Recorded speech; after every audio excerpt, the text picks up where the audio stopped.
It is overtime here again at Old Favorite Friday, discussing incredible classic beers. And I've got a beer this week that's a gem from Oskar Blues.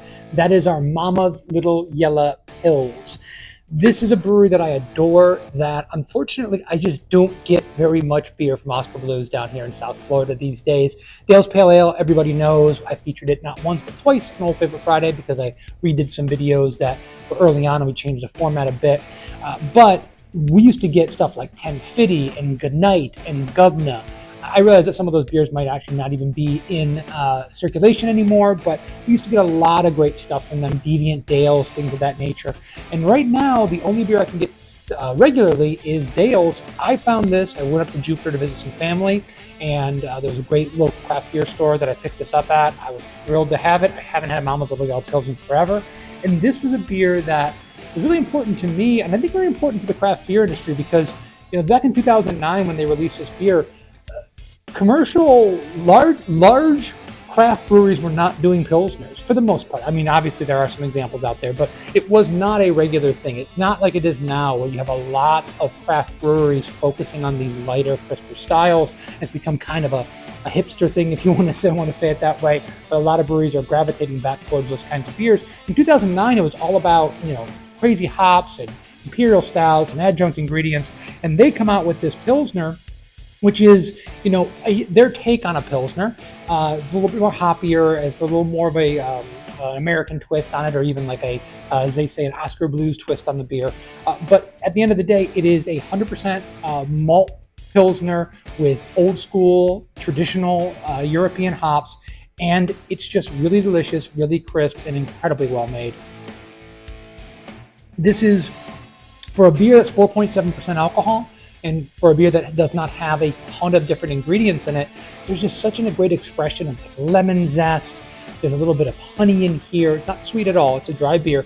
A little hint of honey. There's this crackeriness that you get from the malt. There's tons of herbs, earthiness, grassiness. There's just a really nice layered profile here that gives you both that crisp, refreshing beer that if you want to call it a lawnmower beer, you can do that. But then you can also sit down and kind of contemplate on it, think about it, and really get something interesting and new as the beer, as you sip it, and also as the beer warms up a little bit. I know it sounds crazy to some people. Drinking a beer like this that's ice cold, you're doing a disservice to yourself and to the beer. I'm not saying you have to drink at room temperature, but even a Pilsner like this could benefit from not being freezing cold. You get more of that kind of hay flavor. It's really, really nice, and the bitterness is appropriate. A more traditional Pilsner, it's going to have a little bit higher bitterness than an American lager. This might have a touch more bitterness to it, but like I said, it's appropriate. It balances out the malt bill on this well. It doesn't desert or give you that really kind of like a stir bitterness. It's really well integrated. It's very smooth. And it's one of the main things that keep you going back for drink after drink. I'm hoping that I can find this beer again sometime in the near future without having to drive 45 minutes north, because this is a beer I'd love to have in my fridge on a regular basis. It's a perfect beer for South Florida because it's warm year round, and it's a perfect beer for a warm climate. This is on their website listed as a year-round beer. So hopefully if you're watching this and you haven't had one in a while, you can go to your local grocery store or a place and find this beer. I know Oskar Blues used to be much more readily available down here, and I'm hoping it's that way for many other places in the country. And anything else you see from Oskar Blues, once again, 1050, their Imperial Stout, Dale's Pale Ale, these are staples. These are beers that the American craft brewing industry has been built on. Breweries like Oskar Blues doing this. I also have to always point out they're one of the first breweries, if not the first craft breweries to put their beer in cans. The entire industry has followed suit. I know some people are still very upset by that. We just put our Imperial Stout Parade Souls in cans for the first time, and I'm so proud of that because it makes the beer more accessible, it makes it a little less expensive, and it's a better closure for that beer. And it's just so much more versatile in so many ways. So we have Oskar Blues to thank for pioneering that. And we have Oskar Blues to thank for another incredible Pilsner and another incredible beer for Old Favorite Friday. To leave you with something to pair with this beer, the first thing I thought about when I was sipping this today was a Vietnamese banh mi sandwich. There is just so much earthy herbal hops in here.